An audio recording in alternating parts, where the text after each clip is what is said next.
biri, ya'ni ko'krak yoshdagi bolalar ota-onalar murojaat qilishadi, ya'ni bolalarni olib kelishadi.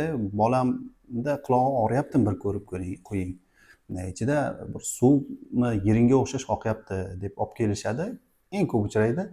Bu holat mana shu ko'krak yoshidagi bolalarda. Nima uchun? Sabablari mana shu emizgan paytda bola gorizontal holatda qoldirilgan paytda qusadi va qusuq massasi eshitish yo'li orqali quloqqa o'tadi. O'rta quloqda, ya'ni nog'ora bo'shlig'ida yig'ilgan sut massasi mana shunaqa yiringli jarayonlarga olib keladi va parda teshilib quloqdan yiring yoki suvli suyuqlik ajralma chiqadi.